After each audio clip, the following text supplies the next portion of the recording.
Hey guys, Kamina the coach here. I feel like it's been a really long time since I've done a video, but maybe not that long. I feel like a lot of my videos have been done in this car. So without further ado, sorry about that. I think that this is a really important video, especially these days. Or who knows, maybe other people don't feel this way, but I did talk to a young person who is kind of feeling the imminent destruction of the earth upon us. So maybe it's not just me.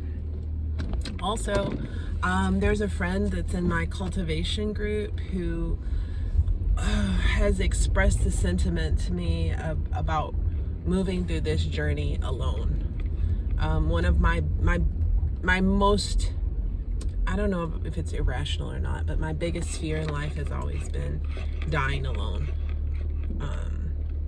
So without further ado, I'm Kamina the coach. This channel used to be to help people get ready to work and live abroad.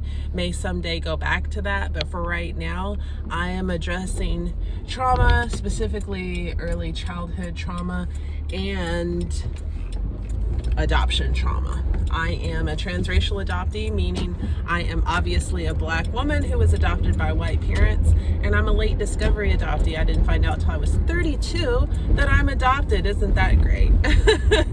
So layers upon layers upon layers of trauma to deal with, aside from the basics.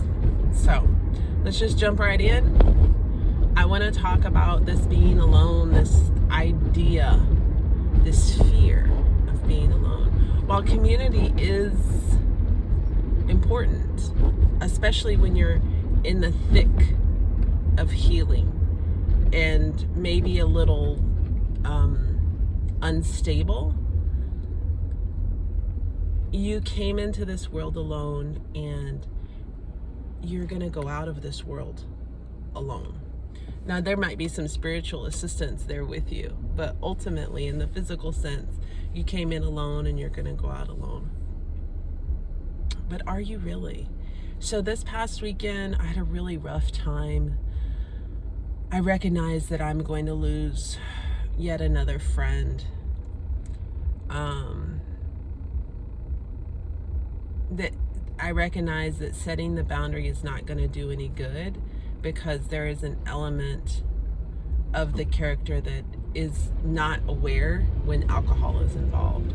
So it was really sad to me to recognize that I'm going to lose somebody. And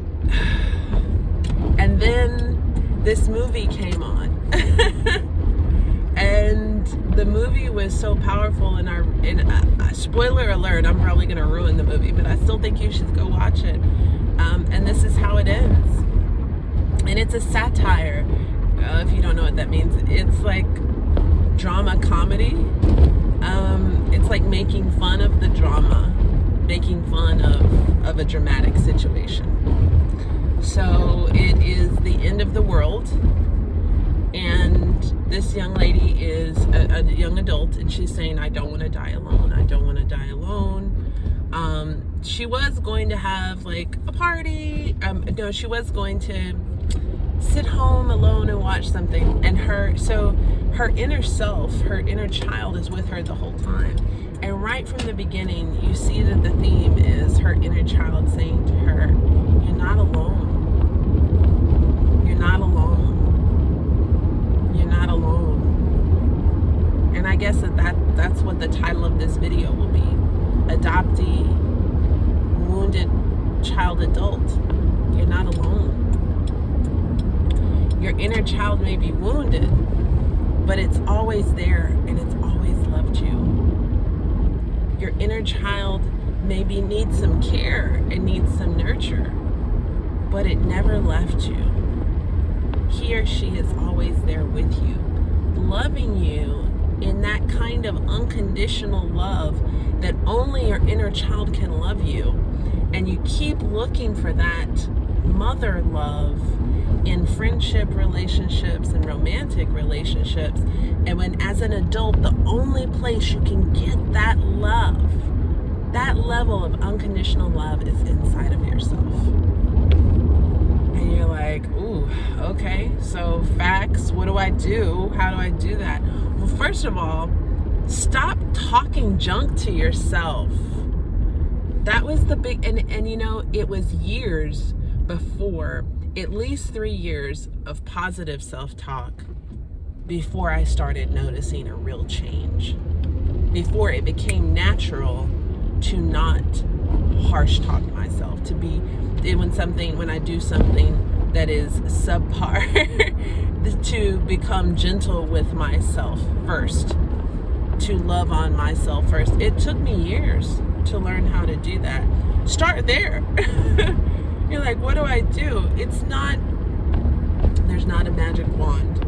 While I am a strong proponent of plant medicine and psychedelics, I also don't believe that if you haven't done the work and if you're not willing to do the work, I don't believe that psychedelics are really going to do much for you other than open you up.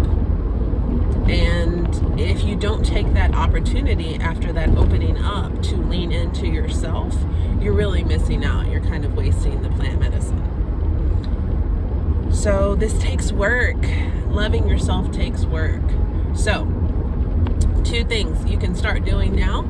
I gave you 1. The second thing is start doing something nice. Self-care every day. When I assign this to my clients, it's always shocking to me how resistant they are to do nice things for themselves. That should show you how much you're attending to your inner child, because you are the most important person to you. You should love you more than anyone else, your inner child and who you are right now. Right? So for me, that looks like every day I do a meditation for my guardians, and I ask for covering and protection all day. Mandatory. I usually sit in the bathtub for an hour. If I can't do that, I'm usually going to work out as well. If I haven't done that, then if nothing else, my shutdown time before bed is also very, very important to me. That is my date me time. I shut down at 8 o'clock before bed every night to make sure that I get a full, complete night's sleep. So really, 2 really important, relatively simple ways to start showing yourself that you love you. Not just who you are now, but that baby you that is always with you, who's always going to be with you, and who's not going to let you go out of this world alone. He or she is always there with you, always there loving you, always wanting the best for you. Love on that baby. Love on, start talking gently to yourself. Speak to yourself the way that you would have wanted your parents or your mom, if you would have had her, to speak to you. Speak gently like that to your child. Don't forget, we're made up almost entirely of water.